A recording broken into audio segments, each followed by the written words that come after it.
প্রথমত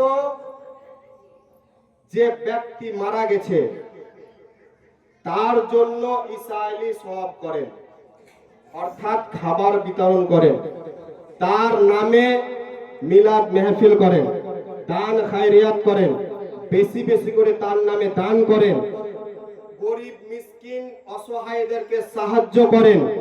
এই যে দান করবেন, 10 টাকা দান করবেন, 20 টাকা দান করবেন, যত টাকা আপনার আয়ত্তে আছে, যত টাকা আপনার সামর্থ্য আছে আপনি দান করবেন, তার কবরে সেই দানের বদৌলতে নেকি পৌঁছতে থাকবে। জোরে বলুন সুবহানাল্লাহ।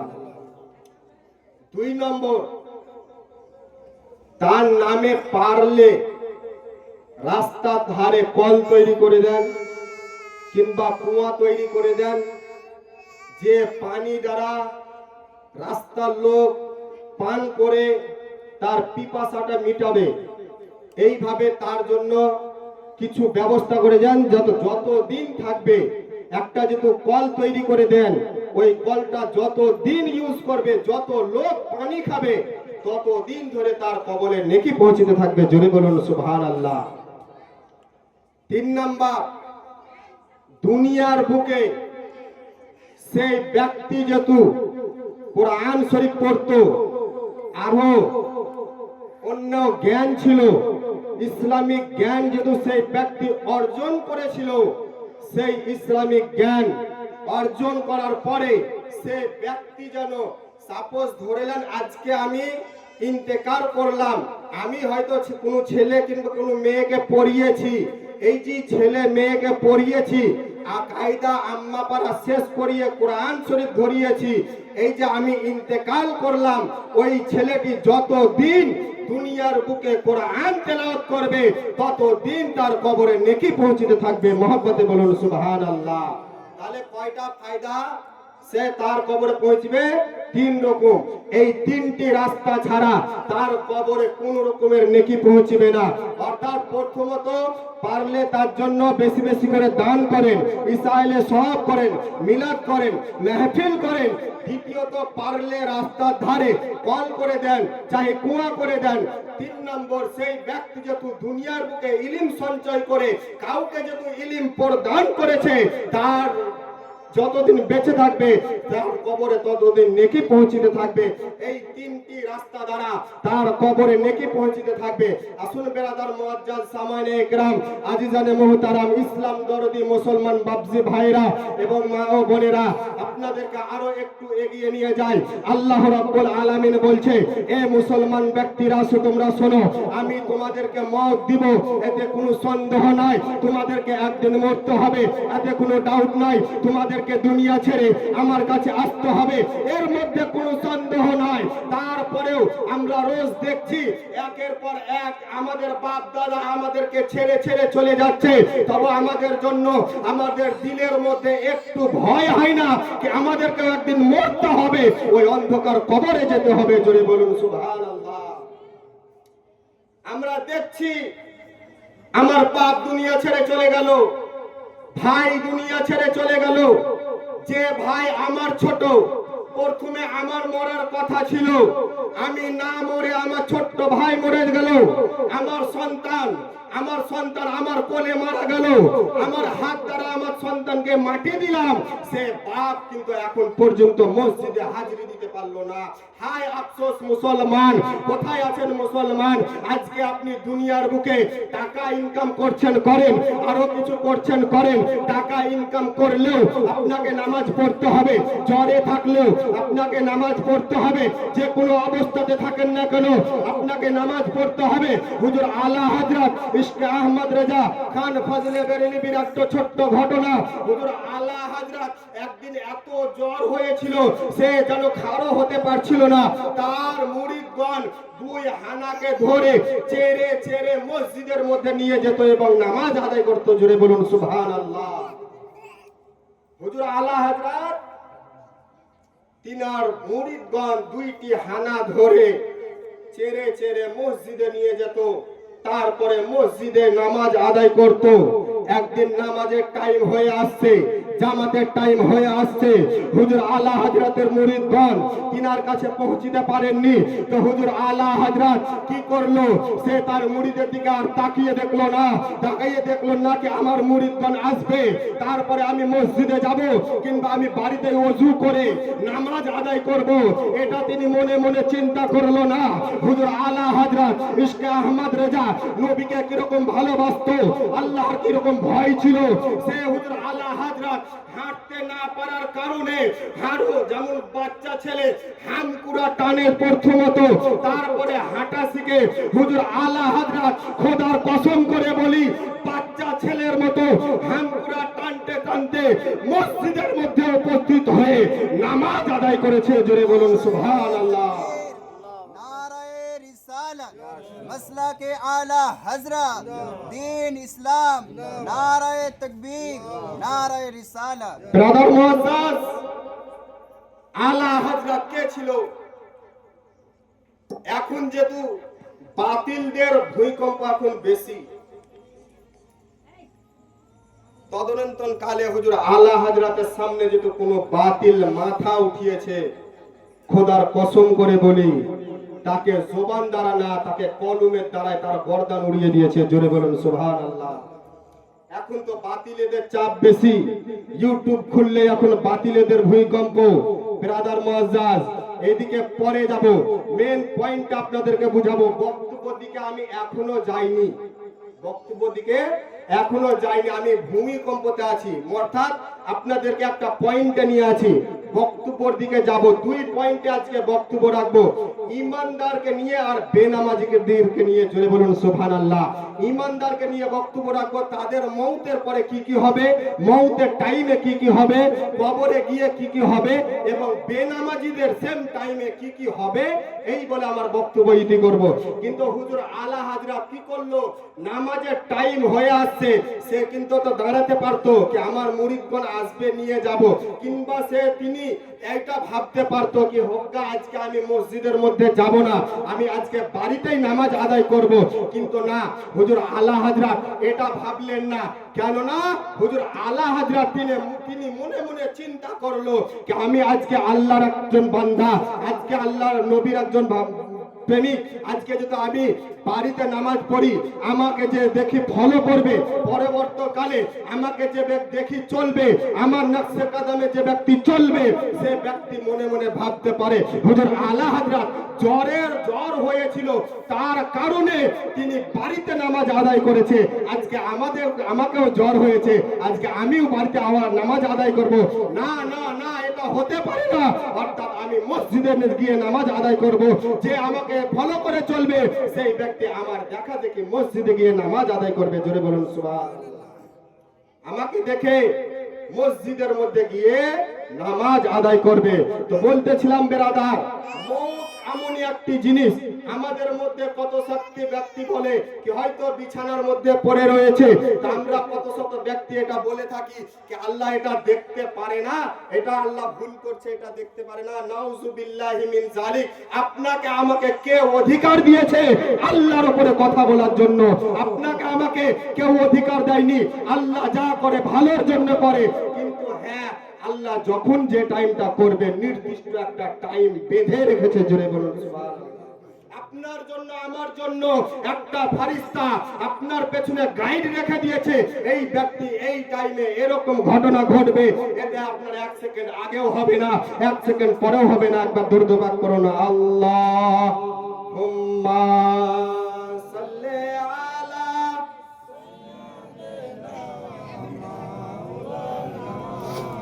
মুহাম্মাদ ওয়া আলা আলি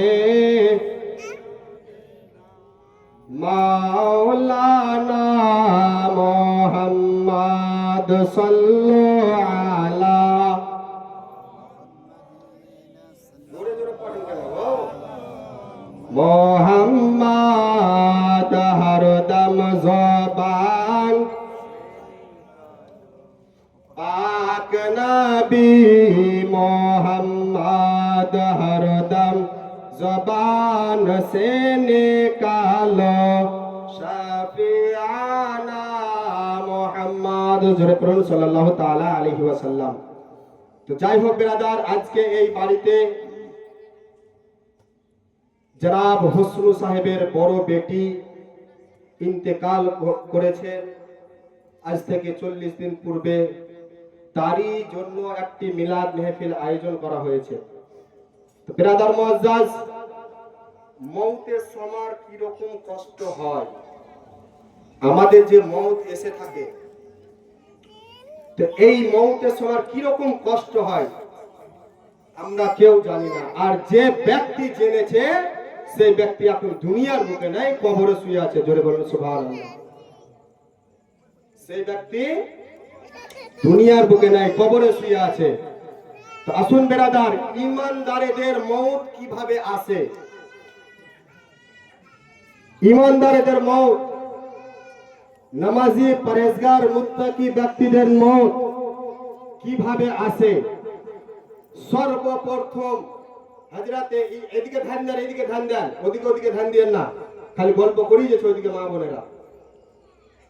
ইমানদার ব্যক্তিদের যখন মৌত আসে তখন কিভাবে আসে।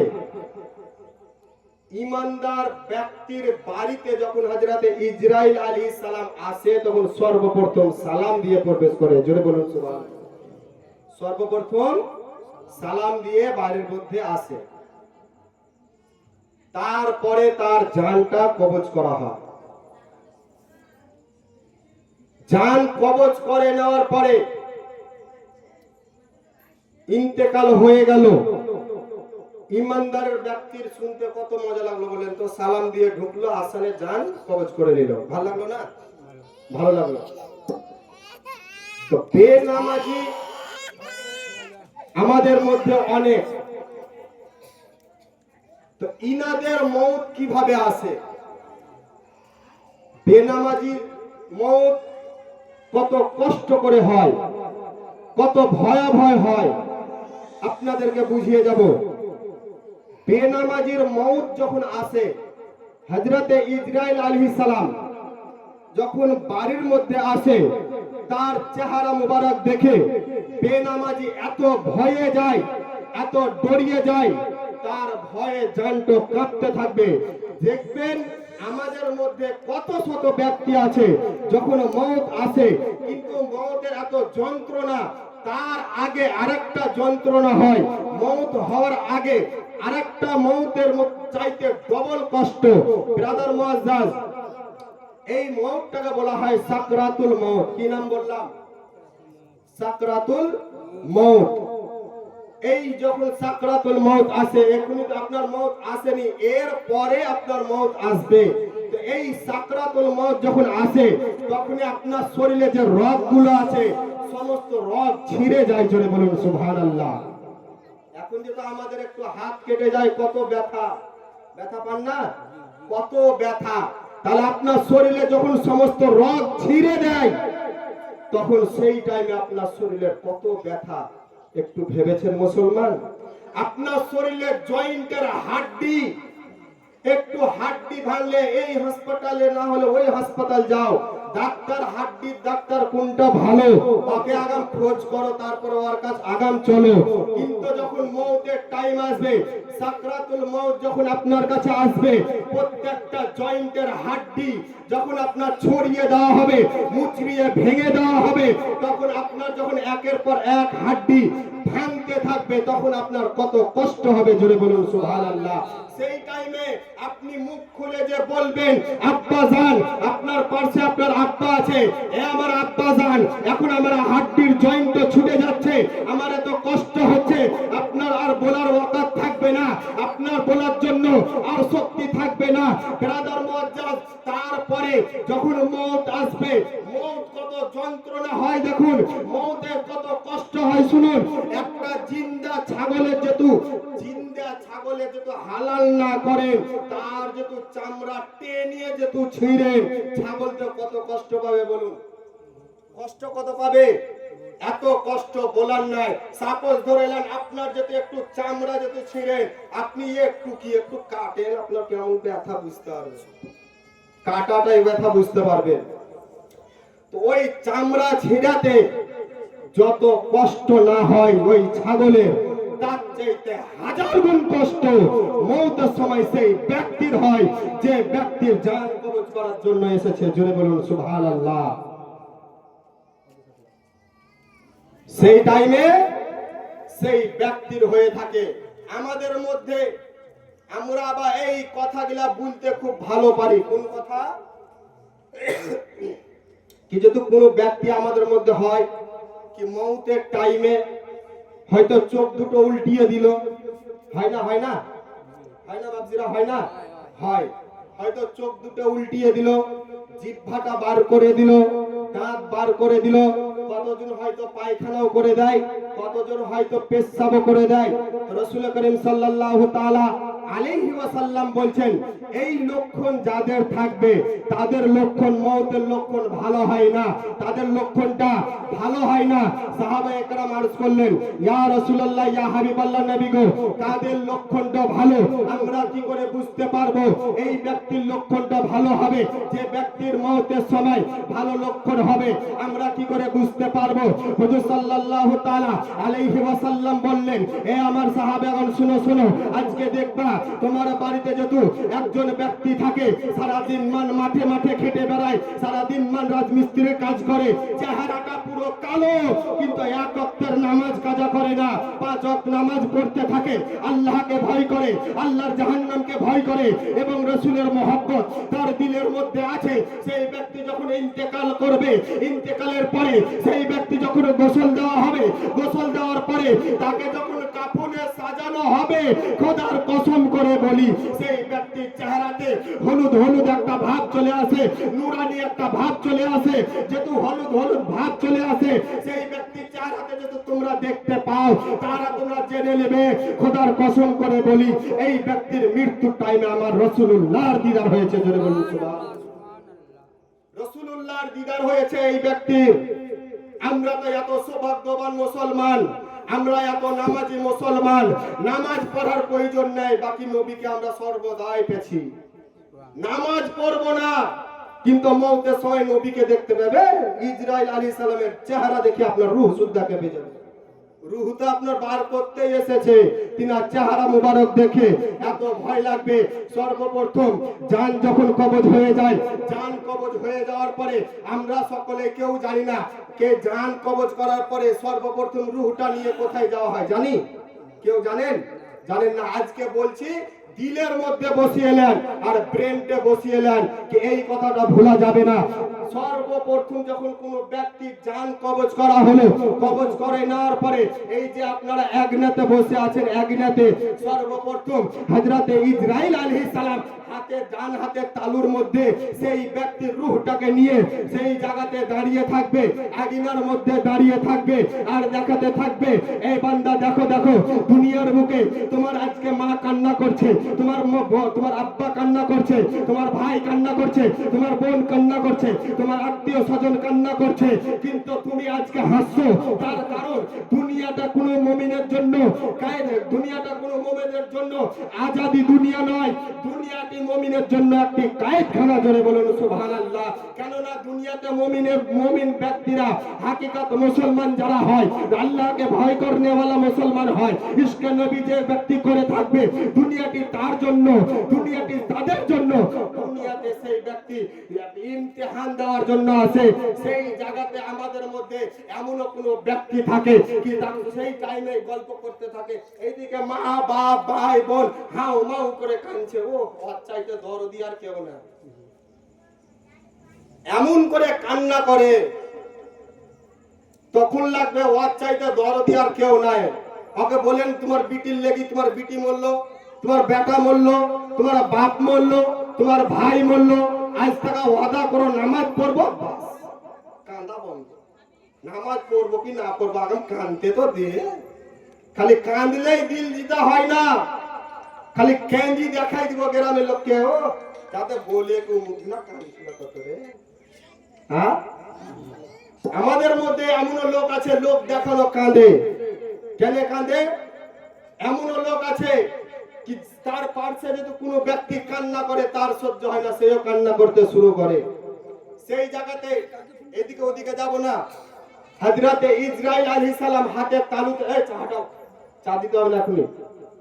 ইসরাইল আলাইহিস সালাম হাতের তালুতে যখন আগুনের মধ্যে নিয়ে থাকে তখন দেখায় যে এই দেখো আজকে তোমার বাপ কান্না করছে, কিন্তু এই দেখো অপর দিকে তোমার আবার দুর্নাম করছে। হাই মুসলমান, আপনি যেহেতু মওতের টাইমে আপনার জিহ্বা বার করে দেন, এটা আপনি আমি সকলে বলতে থাকি, কিন্তু রাসূলুল্লাহ সাল্লাল্লাহু তাআলা আলাইহি ওয়াসাল্লাম বলেন যে কোন ব্যক্তি যেহেতু মওতের টাইমে কোনো খারাপ কাজ দেখা যায় তার ব্যাপারে বলিও না। তার ব্যাপারে তুমি দেখেছো, তুমি তোমার বুকের মধ্যে দাফন করে দাও। হয়তো অনেকে দেখবেন যারা গোসল দেওয়ায় মা বোনদেরকে হোক, মা বোনদেরকে মায়েরা গোসল করায়, বাপজি ভাইদেরকে বাপেরা গোসল করায়, দেখবেন গোসলের টাইমে অনেক বাপজি হয়তো অনেক মুর্দাদের পায়খানা বের হয়ে আসে, পেশাব বের হয়ে আসে। এই কথা কাউকে বাপজিরা বলবেন না। যারা গোসল দেওয়াবেন, যে যে ব্যক্তি থাকবেন তারাই জানবেন, তাছাড়া যেন ওই যে পর্দার ভিতরে যারা থাকবেন তার চাইতে বাইরে কেউ না জানতে পারে। রাসূলুল্লাহ আমাদেরকে এটা শিখায় না কি যারা হয়তো মৃত্যুর টাইমে কিছু একটা ঘটনা ঘটেছে তার ব্যাপারে বলবা, কিন্তু হ্যাঁ রাসূল করিম সাল্লাল্লাহু তাআলা আলাইহি ওয়াসাল্লাম আরো বলছেন কি হ্যাঁ তুমি এটা বলো কোন ব্যক্তি যেহেতু কলমা পড়তে পড়তে ইন্তেকাল করে সবাইকে জানিয়ে দাও, কেননা সবাইকে যেহেতু জানিয়ে দেওয়া হয় ওই ব্যক্তি কলমা পড়তে পড়তে ইন্তেকাল করবে। যারা আল্লাহকে ভয় করে, আল্লাহর জাহান্নামকে ভয় করে, নবীকে ভালোবাসবে, 5 ওয়াক্ত নামাজ পড়বে, হজ করবে, যাকাত দিবে, আরো দান খায়রাত করবে, তারা ছাড়া বেনামাজিরা কলমা পড়তে পড়তে ইন্তেকাল করবে? বলেন করবে? কখনোই সম্ভব নয়। তার জন্য বলা হয় বাপজি ভাইরা আমার, মওত একদিন না একদিন আসবে, এতে আপনি নামাজ যেহেতু না পড়েন কবরে যাওয়ার পরে বুঝবেন। এখন আমরা বলে থাকি মওতের কি হবে, মরি যাব মিটি যাবে। কবরে একবার যাই দেখেন আপনার 14 গোষ্ঠীর নামও মনে করাই দিবে। কবর এমনই একটি জায়গা, আপনাকে মরতে হবে না।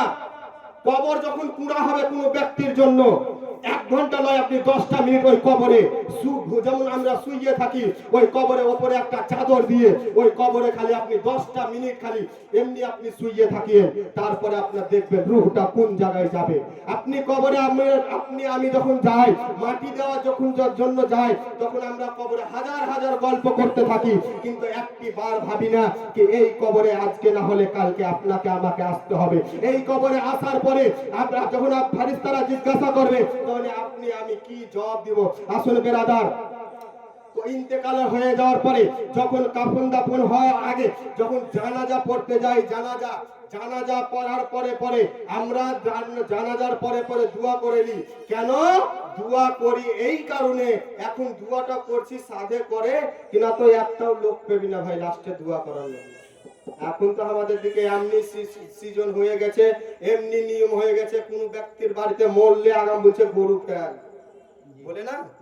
বলেন আমাদের এই এলাকা এত ঘাটিয়া এলাকা, বলছে আগাম গরু ফেল, আর বাড়ির দিকে তাকিয়ে দেখতে হবে না কেমন আছে না আছে। যাই হোক, জানাজা পড়া হলো, মাটি দেওয়ার পরে আমরা অনেকে বাড়ি চলে আসি না, আবার অনেকে থাকি, শেষে দোয়া করে যাব।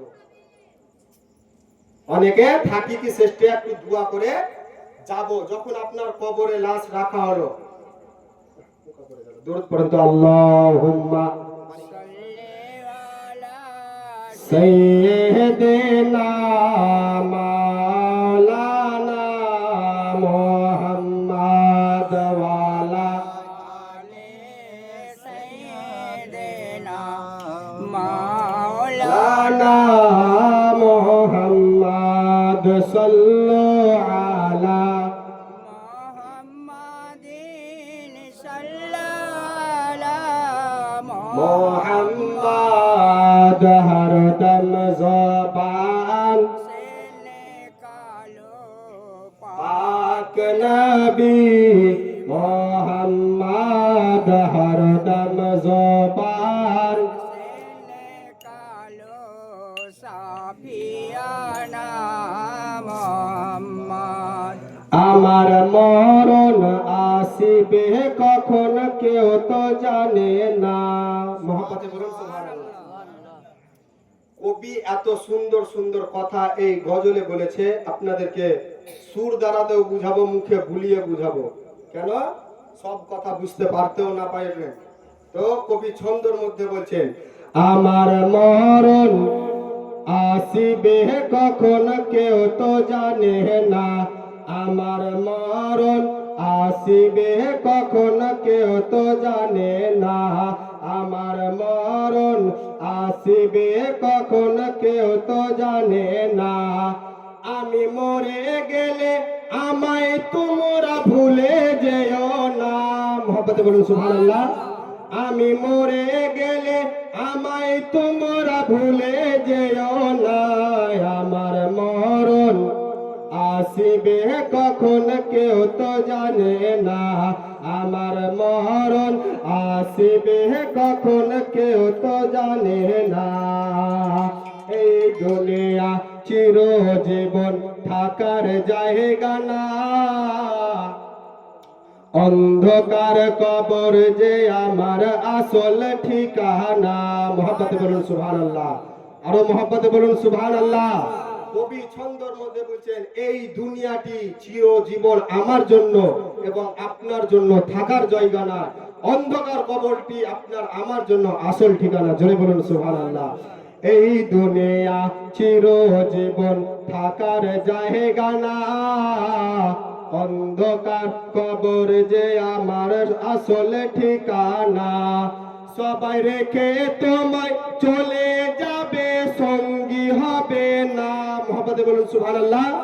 সবাই রেখে তোমায় চলে যাবে সঙ্গী হবে না, সবাই রেখে তোমায় চলে যাবে সঙ্গী হবে না, আমার মরণ, আপনারাও বলেন আমার সাথে সাথে, আমার মরণ আসিবে কখন কেউ তো জানে না, আমার মরণ আসিবে কখন কেউ তো জানে না, আমি মরে গেলে আমায় তোমরা ভুলে যেও না, আমি মরে গেলে আমায় তোমরা ভুলে যেও না, আমার মরণ আসিবে কখন কেউ তো জানে না, আমার মরণ আসিবে কখন কেউ তো জানে না। কবর মাঝে, কবরে গিয়ে আপনি আমি কাকে দেখব? কবরে তো আপনি আমি সবাই যাব। তো কবরে গিয়ে আপনি আমি মা আব্বাকে দেখতে পাবো, জি না ভাই বোনকে দেখতে পাবো, দাদু দাদিকে দেখতে পাবো? একজনই না না বলছে, বাকি টিকটিকির মতো মাথা হিলাছে। আমি গ্রামের ছেলে, বাড়ির ছেলে, আমাকে আমার সাথে আপনাদেরকে উত্তর দিতে কি? কবরে গিয়ে মা আব্বাকে দেখা পাবেন? তো কবি ছন্দের মধ্যে বলছে, শুনুন, কবর মাঝে মা বাবাকে ওগো দেখা যাবে না, দেখবো যাকে তিনি হলেন শাহে মদিনা। মোহাম্মতে বলুন সুবহানাল্লাহ। আরো মোহাম্মতে বলুন ইয়া রাসূলুল্লাহ। কবর মাঝে মা বাবাকে দেখা যাবে না, দেখবো যাকে তিনি হলেন শাহে মদিনা, কবর মাঝে মা বাবাকে দেখা যাবে না, দেখবো যাকে তিনি হলে শাহে মদিনা, সেদিন নবী বিনে আর তো কেউ সঙ্গী হবে না। মোহাম্মতে বলুন সুবহানাল্লাহ।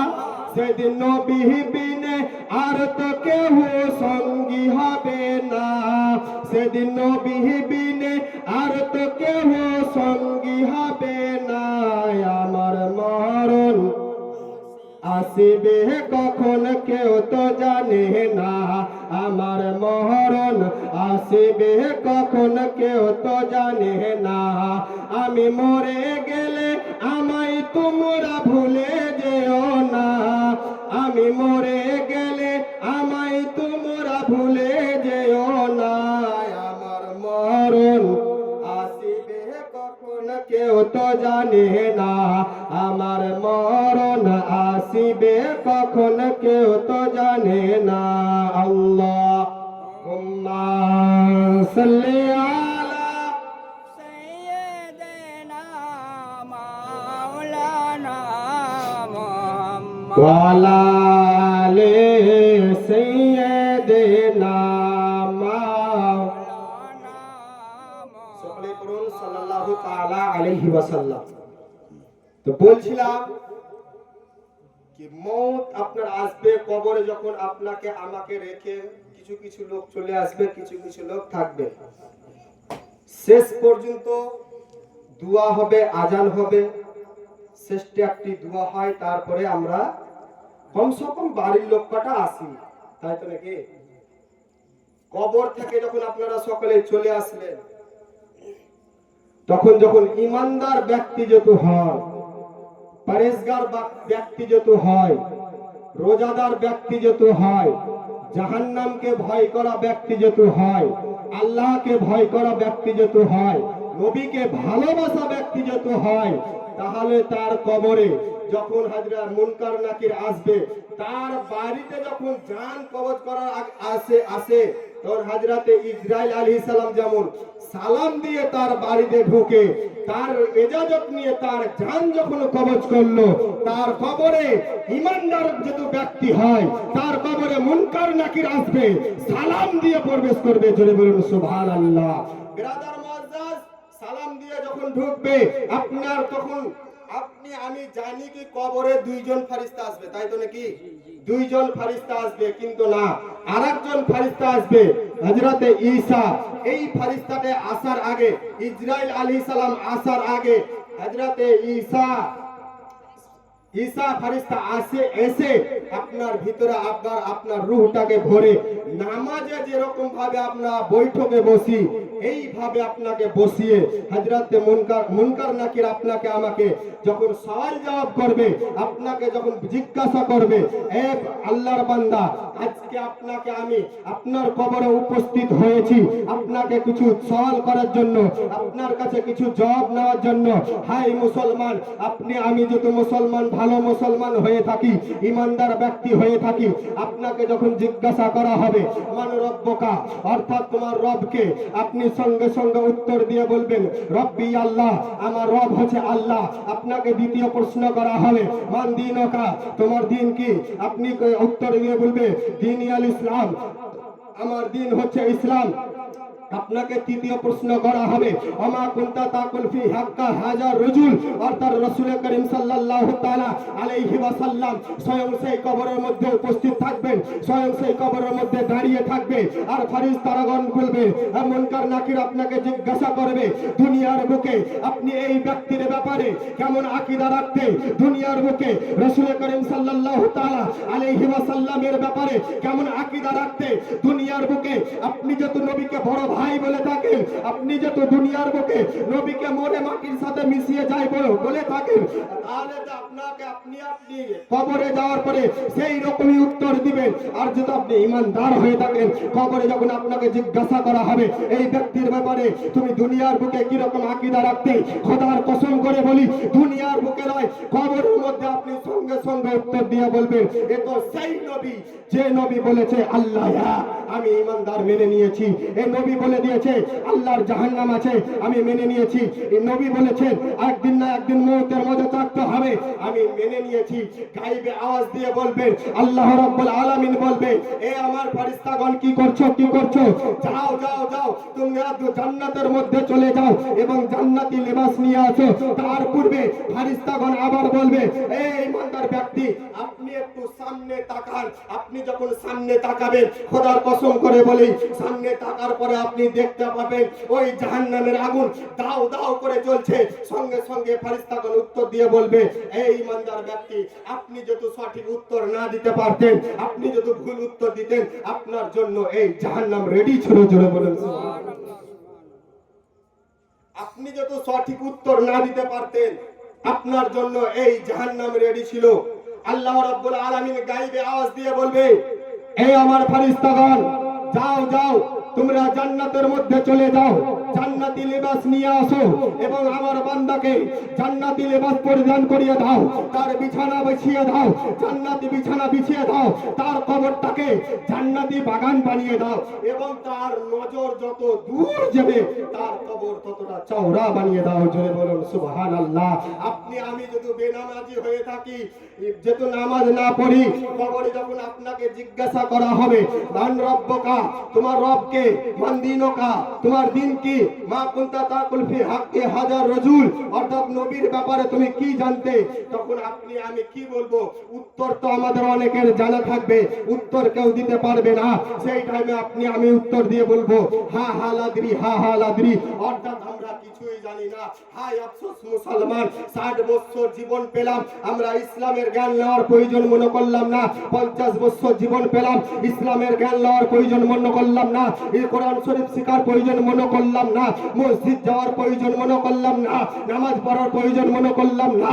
বেরাদার মুআজ্জাজ, আজকে যখন আপনাকে কবরে জিজ্ঞাসা করা হবে, তারপরে যদি আপনি উত্তর না দিতে পারবেন, আপনাকে বলবে এ আল্লাহর বান্দা সামনের দিকে একটু তাকিয়ে দেখো, তাও সেই ব্যক্তি দেখতে পাবে জান্নাতি খুশবু আসছে, জান্নাতে এত সুন্দর খুশবু, জান্নাতের বাগান দেখতে পাবে। কিন্তু বেরাদার মুআজ্জাজ, আল্লাহ সেই ফেরেশতারা বলবে তুমি যদি সঠিক উত্তর দিতে পারতে, তোমার জন্য এই জান্নাত রেডি আছিল। জোরে বলুন সুবহানাল্লাহ। আল্লাহর বান্দা যে ব্যক্তি ইমানদার ব্যক্তিকে দেখালো জাহান্নাম, সে যদি ভুল উত্তর দিত তার জন্য জাহান্নাম রেডি ছিল, আর এই ভুল উত্তর দিয়েছে তার জন্য একে বললে যদি সঠিক উত্তর দিতে তোমার জন্য জান্নাত রেডি ছিল। জোরে বলুন সুবহানাল্লাহ। হায় আফসোস মুসলমান, তারপরে কি করা হবে? মুনকার নাকির চলে যাবে, আল্লাহ রাব্বুল আলামিন বলবে এ ফেরেশতারা যাও, তোমরা জাহান্নামে যাও, জাহান্নামী লেবাস নিয়ে আসো, জাহান্নামী বিছানা নিয়ে আসো এবং তাকে জাহান্নামী লেবাস পরিধান করিয়ে দাও, তার কবর কি জাহান্নামে আযাবে লিপ্ত করে দাও। বিরাদার মুআজ্জাজ, যে ব্যক্তি ইমানদার হবে, ইমানদার হয়ে যাওয়ার কারণে আপনার যখন ফেরেশতাগণ চলে গেল, তারপরে আপনার একটা ঘুম ঘুম ভাব আসবে। আল্লাহ রাব্বুল আলামিন সেই টাইমে আপনাকে এমন একটি ঘুম দিবে যে সেই দিনকে ঘুমাবেন, কাল কিয়ামতের দিনে সেই দিনকে আপনাকে ঘুম থেকে উঠানো হবে।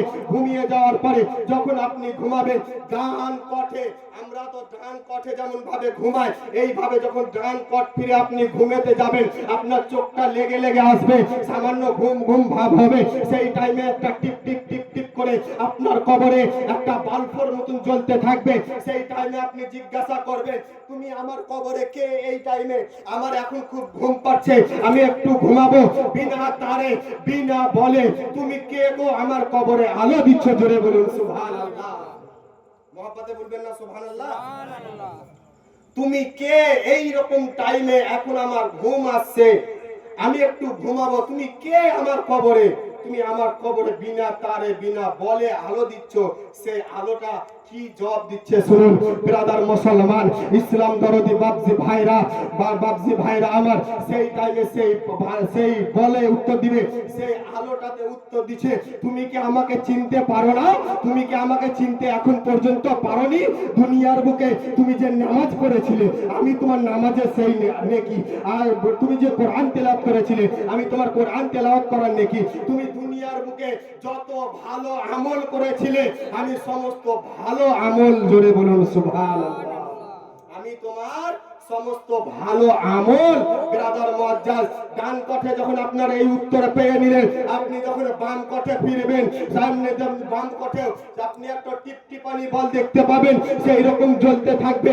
আবার আপনি জিজ্ঞাসা করবে এই বলব, এই আলো বলো বলো। ডান কঠে তো আমি বুঝতে পারলাম, ডান সাইডে তো আমাকে উত্তর দিল আমার দুনিয়ার বুকে যত ভালো কাজের আমল তিনি, তুমি এই বাম সাইডে তুমি কে? এইভাবে জ্বলতে আছো বিনা তারে বিনা বলে। সেই আলোটা উত্তর দিয়ে বলবে দুনিয়ার বুকে খাস করে আমি তোমার কোরআন তেলাওয়াত করার নেকি। জোরে বলুন সুবহানাল্লাহ। তার জন্য বলছি নিজের ছেলে এবং মেয়েকে খাস করে কোরআন শেখান, কেননা আল্লাহ রাব্বুল আলামিন আর রাসূল করিম সাল্লাল্লাহু তাআলা আলাইহি ওয়াসাল্লাম পবিত্র হাদিস শরীফের মধ্যে বলে দিয়েছেন তালাবাল ইলমি ফারিদাতুন আলা কুল্লি মুসলিমিন ওয়াল মুসলিমাত, পবিত্র প্রত্যেকটা মুমিন নর এবং নারী, ছেলে এবং মেয়েদেরকে উভয়কে ইলমে দ্বীন সঞ্চয় করা ফরজ। জোরে বলুন সুবহানাল্লাহ। ইলমে দ্বীন আপনাকে হাসিল করতে হবে, আপনাকে ইলম কতটা হাসিল করতে হবে। ছেলেকে মাদ্রাসায় ভর্তি করলেন, মাওলানা করতে হবে এটা না, কারি করতে হবে এটা না। মেয়েকে মাদ্রাসায় ভর্তি করলেন, মেয়েকে হাফিজা বানাতে হবে এটা না। আপনাকে এতটা ইলমে দিন সঞ্চয় করতে হবে, কোনটা হারাম কোনটা হালাল, কোনটা ভালো কোনটা মন্দ, কোনটা সঠিক কোনটা বেঠিক, আপনি যেন বাছাই করতে পারে। জোরে বলুন সুবহানাল্লাহ। আমাদের মুসলমান এমনও মুসলমান, আমরা কবরে যাওয়ার পরে কবরে যে মাটি দিতে হয়, মাটি তিন খবর মাটি দিত নাকি, তিন খবর মাটি দি, ওই মাটিলে দোয়া আমাদের এখানে বসে আছে অনেক বাপ আছে, অনেক ভাই আছে, আমরা জানি না। আমরা জানি না, কেন জানি না? আপনাকে আমাকে শিখার প্রয়োজন নাই, শিখতে হবে না, শিখতে হবে না, শিখলে কিচ্ছু করার নাই, সিধা জাহান্নামের লাথি ভরে দিবে। নামাজ পড়ছেন না, এখন আমরা এরকমও কথা বলে থাকি কি হায়রা মরি যা হবে দেখা যাবে। মওতটা এত সস্তা নয় বা, মওত এত সস্তা নয়। আপনি আমি সহজে এখন বলে দিলাম মরেই যাওয়ার পরে যা হবে দেখা যাবে। মওতের এখন তো সূর্য আজকে পানি হলো, কাল পরশু তরশু, 3 দিন পেছনে যায়। কিরকম রোদ হলো বলেন তো, কিরকম রোদ হলো, একদম সহ্যর বাহিরে। সুবহানাল্লাহ। এই সূর্য এত দূরে থাকার পরেও এত যেহেতু তাপ দিতে পারে, আজকে আপনি আমি মুসলমান বলছি মরার পরে যা হবে দেখা যাবে। 1 হাত উপরে, অর্থাৎ এখানে যখন সূর্যটা থাকবে তখন আপনার শরীরে কিছু থাকবে, থাকবে থাকবে না। অর্থাৎ নামাজ পড়েন, নামাজ পড়তে হবে। বেরাদার বলতেছিলাম আমাদের দিকে তো এই রিয়াজটা নাই কি কবরের পাশে একজন ব্যক্তি দাঁড়ায় দাঁড়ায় খালি দুয়াটাই পড়বে, মিনহা খালাকনাকুম অফিহা নুইদুকুম ওয়া মিনহা নুখরিজুকুম তারাতান উখরা। এটা মাটি দেওয়া 3 খাবলে 3টা দোয়া। এইদিকে আমাদের দিকে রিয়াজটা নাই কি কবরের পাশে দাঁড়িয়ে দাঁড়িয়ে একজন ব্যক্তি পড়তে আছে, যতক্ষণ মাটি দিবে। আমরা যেদিকে থাকি জমিপুরের সাইডে, এই এলাকাতে একজন ব্যক্তি কবরের কাছে দাঁড়িয়ে যাবে, ইমাম সাহেব নালে তার বাড়ির লোক যদি কেউ থাকে, তুমি জানাবে না, ব্যক্তি যদি থাকে সে ব্যক্তি বলতে থাকবে, যতক্ষণ মাটি দিবে ততক্ষণ সেই ব্যক্তি দুয়াটা পাঠ করতেই থাকবে। ওকে মুনিশ হয়েছেন বলেন, ওকে মুনিশ রেখেছেন? আমরা ওকে মুনিশ রাখি? সে যে দুয়াটা আপনার বদল পড়ে দিচ্ছে তাকে টাকা দেওয়া হবে? কেন করছে? আপনার জন্য গুনাহটা মাফ হয়ে যায়। হায় আফসোস মুসলমান, 3 খাবল যে মাটির মধ্যে আমরা যাব, ওই মাটি দেওয়া দুয়া জানি না। এত আমরা অভাগা মুসলমান। বাপজি ভাইরা আমার, আপনাকে আমাকে একদিন না একদিন মরতে হবে। এই মওতকে একটু না একটু দিলের মধ্যে ভয় জাগান আর নামাজ পড়তে শুরু করুন। কেননা আল্লাহ রাব্বুল আলামিন পবিত্র কোরআন মাজিদে বলে দিয়েছেন, ওয়া আকিমুস সালাহ, তোমরা নামাজ আদায় করো, ওয়া আতুজ যাকাত, টাকা যেটু থাকে তোমরা যাকাত প্রদান করো। মুহাব্বতে বলবেন না সুবহানাল্লাহ? আরো মুহাব্বতে বলুন সুবহানাল্লাহ। তো আপনাকে আমাকে নামাজ পড়তে হবে। তো ব্রাদার মুআজ্জাজ, সেই টাইমেও যখন বলে দিল কি আমি তোমার দুনিয়ার বুকে যত কোরআন পড়েছো, আমি শুধু কোরআন পড়ার নেক আমল, তাহলে বলেন আপনি আমি যদি নামাজি ব্যক্তি হই কত আরাম কবরে যাওয়ার পরে পরে। সেই টাইমে আপনি 2 দিককার আলো পেলেন, ঘুমিয়ে গেলেন, কাল কিয়ামতের ময়দানে আপনি উঠবেন। কিন্তু যারা নামাজ উত্তর দিতে পারবে না তাদের কি হবে? তারা কি করবে? তারা ঘুমাবে, তাদেরকে গুঁথাতে শুরু করে দিবে। সেই টাইমটা আল্লাহ রাব্বুল আলামিন গায়বে আওয়াজ দিয়ে বলে দিবে, এদেরকে এত আযাব দাও, এত আযাব দাও, তারা যেন বুঝতে পারে কি দুনিয়াতে এরকম জীবন যাপন করে কতটা ভুল করেছে। একবার দরুদ করুন আল্লাহ।